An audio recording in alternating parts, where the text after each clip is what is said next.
Энэхүү нэвтрүүлгийг Joyce Meyer-ийн үйлчлэлийн хамтрагчид болон тэрний найз зөвхөлсөн танд зориулан хүргэж байна.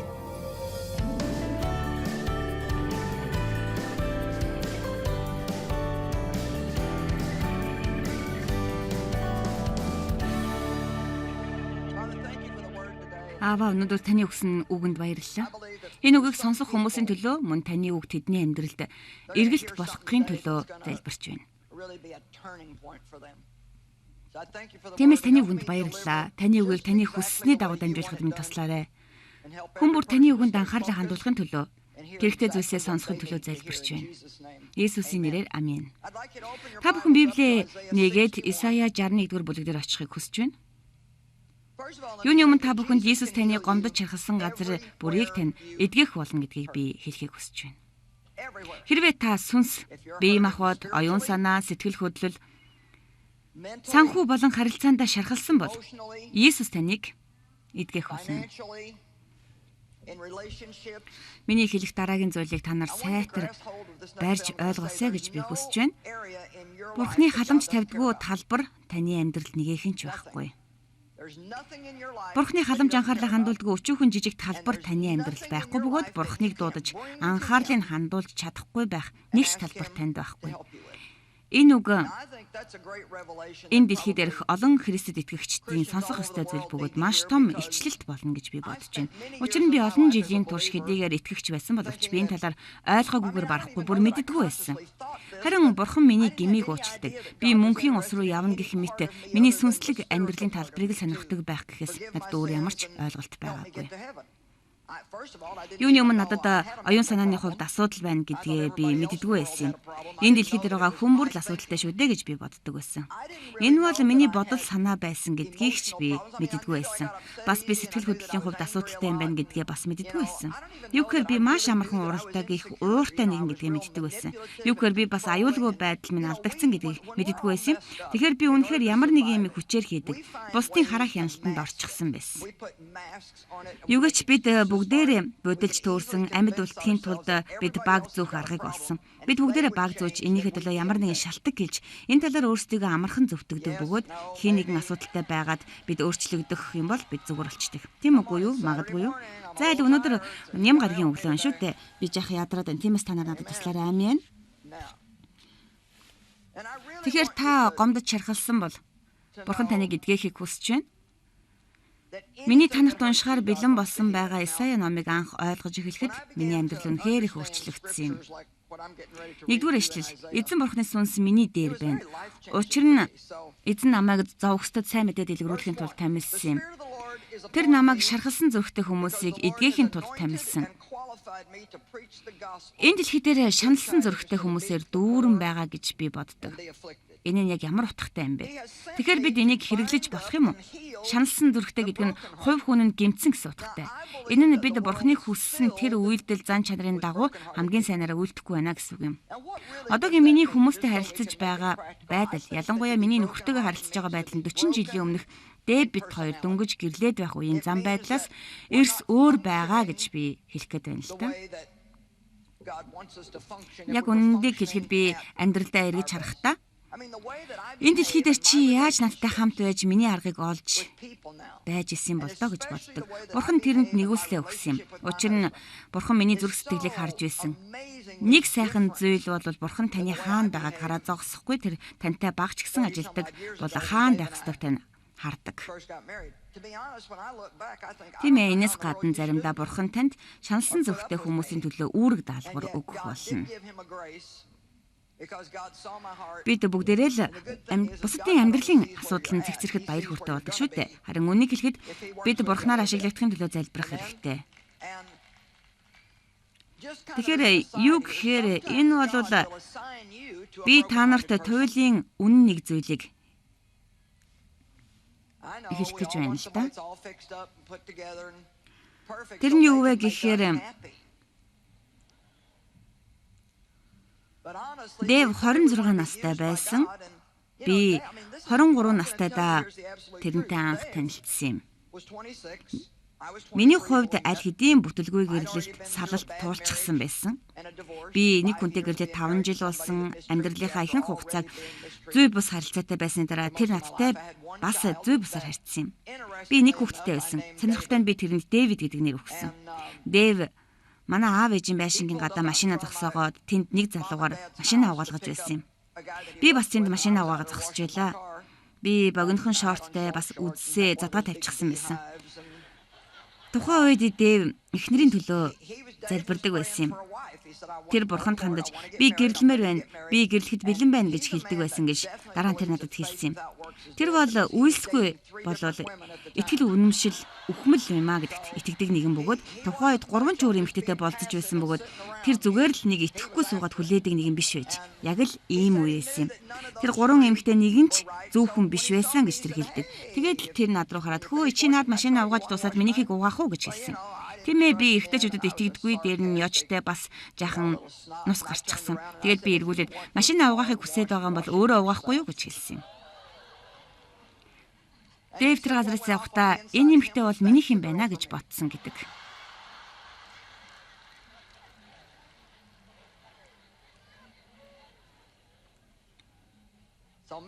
Тэгээд л тэр энэ бүхний дараа оюун санаатай бодол сэтгэлдээ өвчтэй болсон баг.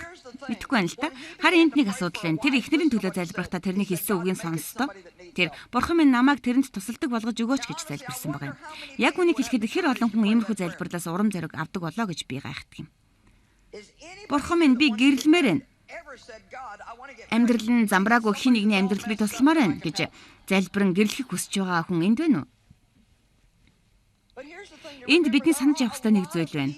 Тусламж хэрэгтэй байгаа маш олон хүмүүс байдаг шүү дээ. Би хүүхэд байгаасаа л бурхныг мэддэг нэг юм байсан. Би бурханд үйлчлэхийг хүсдэг байсан. Үнэхээр би зөв амьдарч бурханд үйлчлэхийг хүсдэг байсан юм. Би их сайхан сэтгэлтэй, харин миний хувь хүний маань онцгой чанар гэмтэж шархалсан байсан. Би дотоод сэтгэлдээ гэмтэж шархалсан байсан юм. Надад Иесусийн тухай ярих нэгэн хэрэггүй байсан. Учир нь аль хэдийн хүмүүс надад Иесусийн тухай ярьчихсан байсан. Харин надад Иесусыг харуулах нэгэн хэрэгтэй байсан юм. Та нар намайг сонстоо.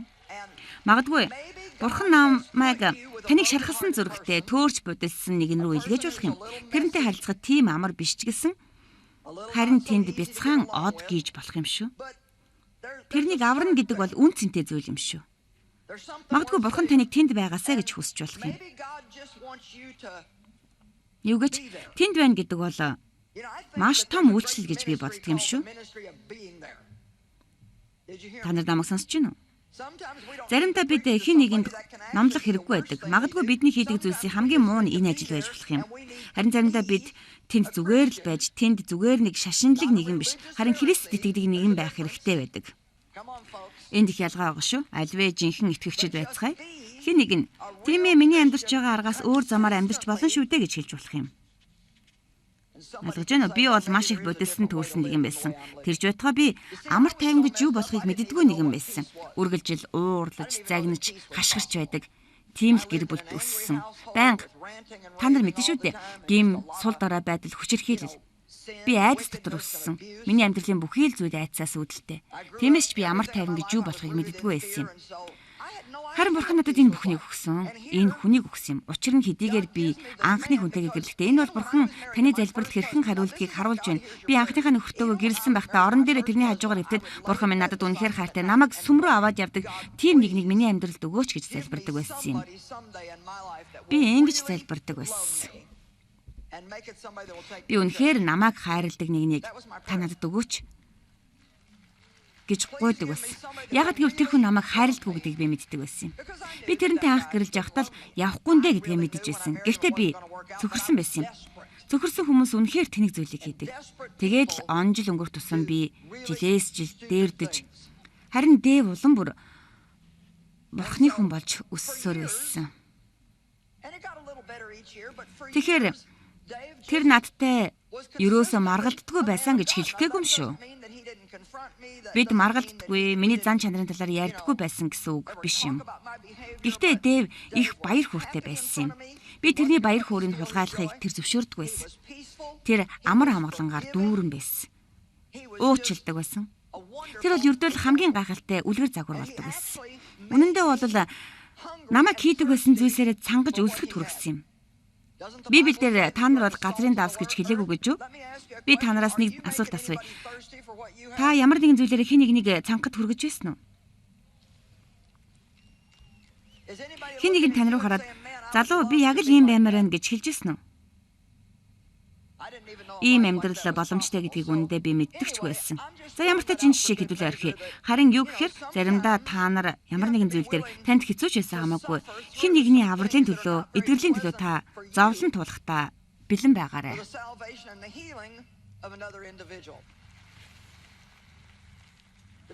Үнэндээ бол бид энэ үгийг хэлээд урагшаа тэмүүлсээр байж болох юм гэж боддог.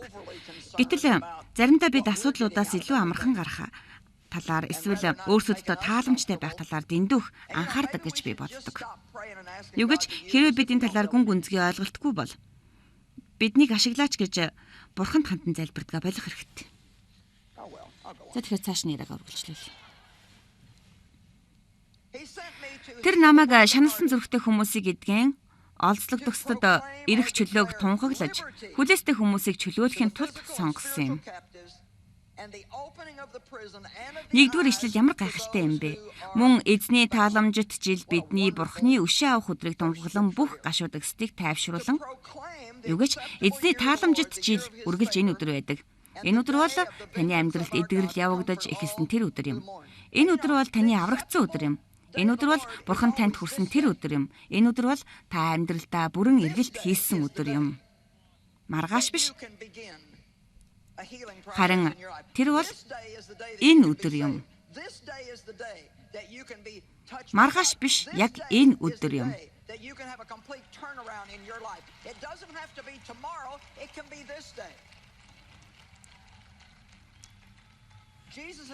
Иесус бол агуу нэгэн байх болно гэдэг биш ээ.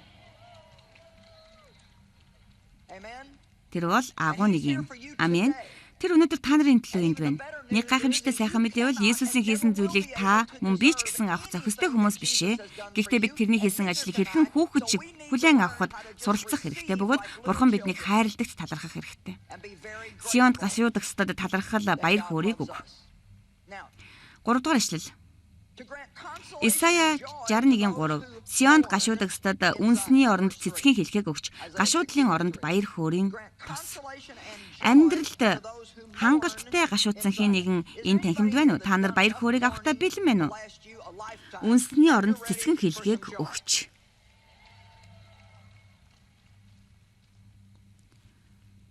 Одоо үнсний оронд цэцгэн хэлхээ. Энэ бол та шатсан үнсээ бариад Иесус рүү ир гэсэн утгатай юм. Тэр энийг аваад оронд нь танд ямар нэгэн гайхалтай сайхан зүйлийг өгөх болно.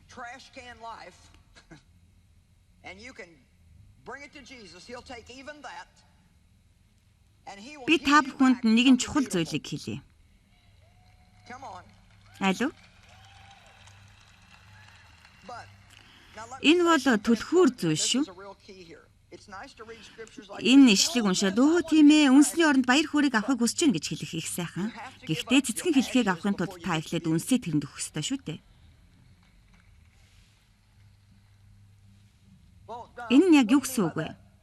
Тийм ээ гашуун үндэс, хорсол, нуруунд дээрх ачаа зовлон, буруу хандлага, өөрийгөө өрөвдөх, сөрөг байдал, итгэхгүй залхуу сүнс зүгээр суучгаад цаг үргэлж хин нэгний тэдний төлөө ямар нэгэн зүйл хийхийг хүсдэг. Гэхдээ тэд өөрсдийнхөө төлөө юу ч хийдэггүй. За альвэ? Иймэрхүү зүйлсүүд миний амьдралд байсан. Цэцгэн хэллэхээ боломжтой юм байна гэдгийг би мэддэггүй байсан. Харин би боломжтой юм байна гэдгийг мэдснээс хойш би үнсээ тэрэнд өгөхөд бэлэн биш байсаар л байсан. Юу гэж заримдаа бид нар энэ бол их тэнэг хэрэгэлдэ. Юу гэхээр бид өдөржин өөрийгөө өрөвдөд сууж байхдаа сэтгэл хангалуун байдаг. Хэрвээ та ийм бол энийг болох хэрэгтэй. Энэ бол танд тийм ч сайн зүйлийг авчрахгүй шүү. Хэрвээ та үнэхээр сайхан амьдралыг хүсэж байгаа бол таны хамгийн ихэнд хийх ёстой зүйл бол таны гомдоод шархлуулсан хүмүүсийг уучил. бүр мөсөн бүгдийг уучлах хэрэгтэй. Тийм ээ. Тэдний хийсэн зүйл нь буруу байсан. Та тэднийг үдсэн ядснараа тэднийг шархлуулж чадахгүй шүү дээ. Таныг гомдоосон хин нэгийг та үдсэн ядснараа ч юм уу, ууртай байснараа та тэдэнд ямар ч хариу барьж чадахгүй. Харин та өөрийгөө л улам бүр гомдоод шархлуулж байгаа хэрэг бөгөөд чөтгөрийг л баярлуулж байгаа явдал юм. Тэгэхээр эн чинь шудраг биш вэ штэ? Үгүй ээ. Хүмүүсийн бидэнд хийсэн зүйл шудраг биш. Гэхдээ Бурхны үгэнд илүү сайн төлөвлөгөө өгдөг юм. Энэ талаар Бурхан ингэж хэлсэн мэд. Би өшөө авах болно.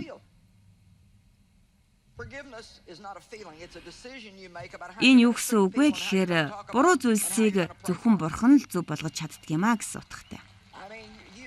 Бурхан энэ үгийг энэ зүйлийг хийх болно. Харин та үнсээ битгий өөртөө хадгалаарай. Тэгэхээр бид өнөөдөр хаана байна вэ? Та бүрмөсөн уучлахад бэлэн байна уу? Бүрмөсөн. Тэгэхээр тийм ээ, би үнэхээр ядарч байна. Би ядарч байна. Надад байнга л бодогдоод байна. Уучлал гэдэг бол сэтгэл хөдлөл, мэдрэмж биш. Уучлал хүмүүстэй харилцах мөн тэдний талаар юу гэж ярих, тэдний талаар залбирах шийдвэр. Таны гомдоосон хин нэгнийг харахтаа таны бие арзааж дургу хүрч байгаа бол та тэднийг уучлж чадахгүй, хайрлахгүй байна гэсэн үг. Тэгэхээр Бурхны хариулт тэрний талаар нэг ч зүйл битгий санаад зов, би тэднийг илчилээр эвэх болно. Нэг иймэрхүү байж болох юм гэж би бодож байна. Та дайснуудынхаа төлөө залбирснаар тэд шинэ байшаа авч шинэ машинтай болно гэж би бодохгүй л байна. Бид хүмүүсийн төлөө залбирч эхлэхэд Бурхан тэдний нүдийг нээж тэд юу хийж байгаагаа олж харах болно гэж би хэлэх гээд байна. Тэгэхээр энд нэг асуудал байгаа юм.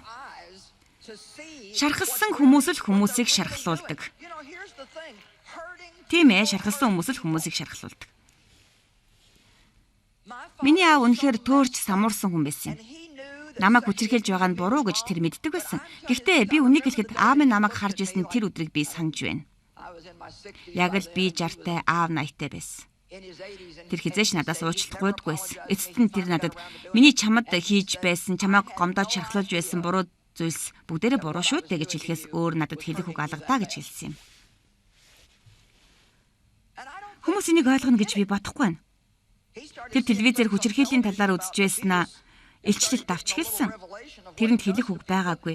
Энэ бол буруу зүйл, амиа ботсон хэрэг гэж аав мэдчихсэн.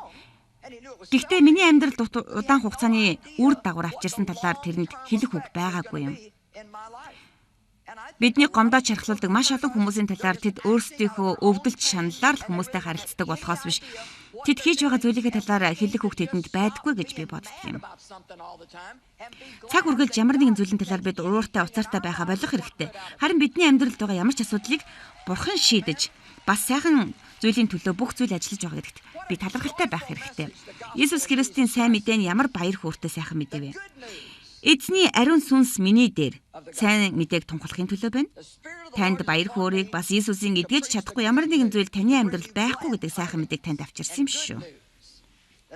Тэр үнсний оронд цэцгэн хэлхээг өгдөг. Гашуудлын оронд баяр хөөрийн тос. Гаслант сүнсний оронд магтаалын хувс. Сойрхохын тулд илгээсэн юм. Тиймээс тэрнийг алдаршуулахын тулд тэднийг үнэн зөвийн царснууд эзний суулгац гэж нэрлэх болно. Тэгэхээр Бурхан биднийг үнэхээр хугарсан, төөрсөн байхад хүлээн авч, биднийг эдгэн, бүрэн бүтэн, бусдад тусалдаг, амьсгал авах бүртээ тэрнийг алдаршуулахын төлөө нэгэн болгохыг хүсдэг. Та нар одоо эргээд чөтгөрийн тухай ярьж гэнэ үү? Би та нарт хэлье. Энэ бол өшөө авалт. Тэр үнгээ дургүй байх болно. 7-8 дугаар ишлэлийг харцгаая. Ичгүүрийнхээ төлөө та нар 2 дахин ихийг авч дарамжлалын хооронд тэд өөрсдийнхөө хувьд баярлан хашгирна. Тийм учраас тэд өөрсдийнхөө газартаа 2 дахин ихийг эзэмшин хөөх мөнхийн баяр баясгал нь тэднийх болно. Тэгэхээр би зарим нэг зүйл дээр бууж өгсөн. Би хизээч хүүхэд байгаагүй. Гэхдээ энэ нь сайхан байхаа гэж би боддог. Би одоо харин 2 дахин их эзний үгэнд бичигдснээр бол энгийн л нэг жирийн амьдралтай байх байсан. Харин одоо 2 дахин ихийг авсан.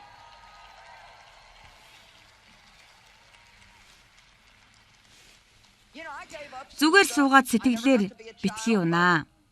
Учир нь та хизээч жирийн амьдралаар амьдрахгүй. Асуудлуудаа бурханд өрөг. Өөртөө байгаа шаналж эмтэрсэн бүхнээ тэрэнд өг. Өвчин шаналлаа, гарц хохирол бүртээ тэр бүхнийгээ тэрэнд өг. Бүхий л зүйлээ, байгаа буруу хандлага бүгдийг тэрэнд өг. Тэр алдсан бүхнийг тань 2 дахин илүүгээр өгөх болно. Та төлөвлөж бодож байсансаа хамаагүй илүүгээр та төгсөх болно.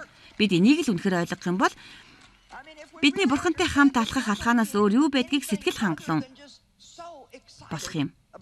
Юу гэж миний их хэлж байгаа зүйл худлаа зүйл шүү гэж та хизээч хэлж чадахгүй. Би ийм л зүйл хэлэх гээд байна. Энэ бол хуурамч зан биш шүү. Энэ бол хэсэгэн зуурын баяр хөөр биш. Энэ зүйл миний амьдралд тохиолдсон юм. Маш олон хүмүүсийн амьдралд энэ зүйл тохиолдохыг би харсан. Өмнө нь Дэв өөрийнхөө амьдралын түүхийг хуваалцсан. Тэрний аав архичин байсан. Тэр хизээч хүүхдүүдийнхээ төлөө байгаагүй тэдэнтэй тоглодгүй нэгэн байсан юм. Байнга л архи удаг байсан. Тэдэнд тэр үед өнөөгийн бидний нүүрс шиг шатаадаг шиг зуух тийм хуучин зуух байсан. Уг нь хүйтэн болоход ашиглах ёстой ч хүмүүс тэр зуухыг бүр ашиглахаа болсны дараа тэд хоосон бохир өрөөнд л байх дуртай болсон. Аав нь зууханд дарсны шилээ цохиж хагалаад өрөөгөөр нь дүүрэн дарс үнэртдэг байсан. Харин Дэв их бухарханлаг ээжтэй байсан юм. Тэрний аав нь ч гэсэн бурханлаг байсан. Аав нь айранд алба хашдаг, бусдад туслах сэтгэлтэй байсан. Тэр тэрний тусламж хэрэгтэй эхнэрийнхээ төлөө залбирдаг байсан. Тэнгэр минь бид ч гэсэн төөрч бодолж болох байсан. Дэвч гэсэн хорон санаатай муу нэгэн болж болох л байсан. Учир нь тэр хизээч сайн аавтай байгаагүй шүү дээ. Тэр аавтайгаа адилхан архичин болж болох л байсан. Хорсол занлаар дүүр нэгэн болж болох л байсан. Би ч бас миний амьдралд байгаа бүхий л хүмүүсийг үзэн ядаж болох л байсан. Би буяа үнэлэгч юм уу, ямар нэгэн тим хийж болох л байсан. Гэхдээ бурхан зайлвэ. Харин бурхан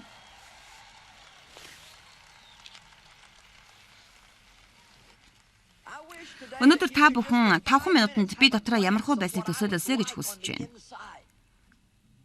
Би сайхан хувцалчихсан, сүмд явдаг, будчихсан, гэхдээ хинч мэдэхгүй. Хайртууд минь, гэхдээ би та нартай ямар нэгэн дотн харилцаатай болохыг хүсэхгүй. Миний хэлснээр бид сайхан хувцалдаг, ажилдаа явдаг, сүмд явдаг, эсвэл гараад дэлгүүр явдаг. Харин та хүмүүстэй ойр дотн болох юм бол залуус маань ихэнхдээ шархалж гэмтсэн ойр дотн харилцааны хувьд чулуужиж хөшүүн болдог байс. Учир нь тэдний хэн гэдгийг мэдчихвэ гэж тэд айж байдаг юм. 8 дугаар ишлэлийн эхний хэсэг дээр учир нь би эзэн би шудраг ёсыг хайрлаж гэж гардаг. Миний дуртай бурхны зан чанарын нэг бол тэр үргэлж шудраг байдагт би их дуртай байдаг. Амьдрал шудраг бишээ, харин бурхан бол шудраг. Амин. Бурхан таныг шархалсан, гэмтсэн байгаасаа гэж хүсдэг гэж би боддгоо. Түгээрч зогсохгүй. Бурхан таны зөвхөн өөрөө эдгэрсэн байхыг ч хүсдэггүй. Харин бурхан бид бүхнийг би бусад хүмүүст туслахад бэлэн байна гэдэг 3 дахь алхам руу алхаасаа гэж хүсдэг. Тийм учраас та чөтгөрийг үнэхээр уурлуулмаар байгаа бол тэрний танд хэлсэн бүхий л зүйлийн төлөө би бүхий л амьдралынхаа турш шархалж гомдсон байдлаар амьдрахгүй. Би эдгээрийг энэ бүх эдгэрлийг хүлээж авах болно. Харин би эдгрээд зөвхөн өөрийнхөө эдгэрэлд сэтгэл хандсаахгүй. Би бусдын эдгэрлийн төлөө бурхан надад хийж өгсөн зүйлсийг бусад хүмүүс ч гэсэн таньж мэдхийн төлөө бурхан бусдын амьдралд ч гэсэн тэр зүйлийг хийхин төлөө амьдралаа зориулах болно гэж хэлээрэй. Юу гэж хэрв та амьдрал дээр Иесусийн цусыг асгаж миний эцэг эхээс дамжин ирсэн гэм нүгэл самуурал надаас эхлэн миний үр хүүхэд дээр дамжихаа болох болно гэж хэлэх юм бол та ирээдүйн хожоогоо сүрэл дээр цэг тавьж чадах болно. Энийг та битгий алдаарай.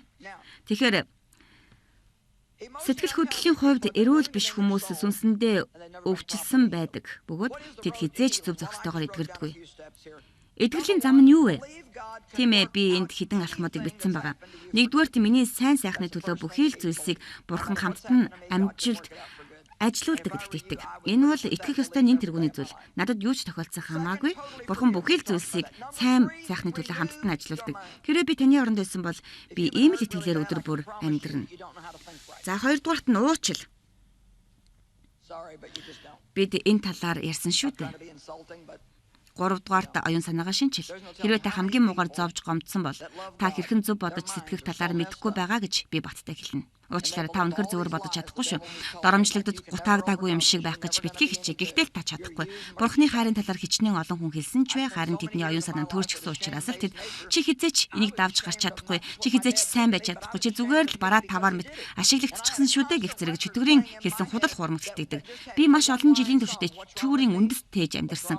Аав надад үлдсэн тэр зүйлээс би ичээгүй, харин би өөрөөсөө ичиж амьдэрсэн учраас тэр зүйлийг үлдсэн. Миний буруу гэж юу агаам? Надад ямар буруу зүйл байгаа юм бэ? Би буруу юу хийсэн юм бэ? Та нарын дотроос иймэрхүү зүйл сонсдог хүн байна уу? Надад буруу яаган бэ? Юу буруу юм? Яагаад би бусад хүмүүстэй адилхан биш юм бэ? Би энэ дууг дахиж хизээч сонсохгүй. Би дахиад энэ дууг сонсохгүй. Амин. Та өнгөрсөн амьдралдаа гомдож шархалсан уу? Та сүнсэндээ зовлон гуниг эсвэл зүрх таних чаналаар дүүрэн байгаа юм шиг мэдэрдэг үү? Юу гэж Бурхан таны энтерсэн зүрхийг бүтэн болгохыг хүсэж байна. Тэр гашуудлын оронд цэцгэн хэлхийг өгөхийг хүсэж байна. Харин та үнснээсээ салах хүсэлтэй байгаарай. Бид өнгөрснөө харахаа болж харин ирээдүгөө харах болно. Бурхан танд зориулан гайхамшигтай зүйлсийг хадгалсан байгаа.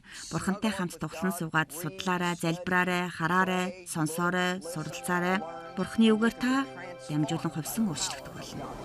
Өөрийн бодлоо удирдахад суралцсан дотоод тулаанда ялахад Joyce Meyer-ийн оюун ухаан тулалдааны талбар тохимол ном танд тусална. Хэрвээ та энэ номыг бэлэг болгон авахыг хүсвэл өөрт боломжтой бүхэл хэлбэрээр бидэнтэй холбогдоорой.